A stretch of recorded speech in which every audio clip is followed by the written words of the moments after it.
ବସ୍ୟ କୃଷି ଗୋରକ୍ଷା ବାଣିଜ୍ୟ ହେଉଛି ଆମର ଧର୍ମ।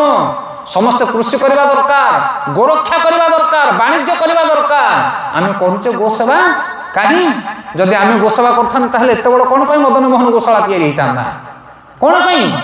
ଆମ ସମସ୍ତଙ୍କ ଘରେ ଯଦି ଖଣ୍ଡିଏ ଖଣ୍ଡିଏ ଗାଈ ରଖିବା ଆମେ, ତାହେଲେ ଗୋମାତାଙ୍କର ଅଭାବ ପଡ଼ିବ ପୃଥିବୀରେ, ପଡ଼ିବ ନା ନାହିଁ? ଆଜି କାହା ଘରେ ଗାଈ ନାହିଁ, ଗୋମାତା ମାନେ ହିଂଖେନ ହେଇକି ବୁଲୁଛନ୍ତି।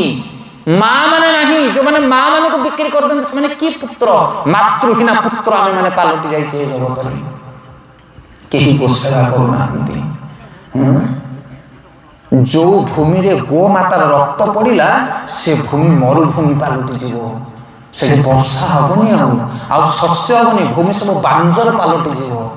ସେଇଥିପାଇଁ ଫରେନ୍ କଣ୍ଟ୍ରି ମାନଙ୍କରେ ଉପଯୁକ୍ତ ଭାବରେ ନିୟନ୍ତ୍ରଣ ହଉନି ମେଘ, ଖରା ବର୍ଷା ସଠିକ ହଉନି। କ'ଣ ପାଇଁ? କାରଣ ଗୋମାତା ମାନଙ୍କୁ ହତ୍ୟା କରାଯାଉଛି। ଆଜି ଭାରତ ଭୂମିରେ ସେମିତି ହେଇଗଲାଣି। ସେତେବେଳେ ରାଜାମାନେ ଥିଲେ ବିଶାଳ ବିଶାଳ ମନ୍ଦିର କରିଥିଲେ, ଏବେ ରାଜାମାନେ କଂସେଇଖାନା ଖୋଲିଦେଲେଣି, ମନ୍ଦିର ସବୁ ଲୁପ୍ତ ହେଇଗଲାଣି। ବଡ଼ ବଡ଼ ମନ୍ଦିର ମାନଙ୍କରେ ସବୁ ଶିଉଳି ଚଢ଼ିଗଲାଣି।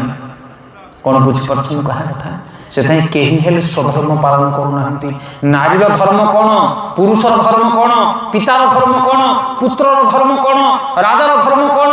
ପ୍ରଜାର ଧର୍ମ କ'ଣ? ବ୍ରାହ୍ମଣର ଧର୍ମ କ'ଣ? କ୍ଷତ୍ରିୟର ଧର୍ମ କ'ଣ?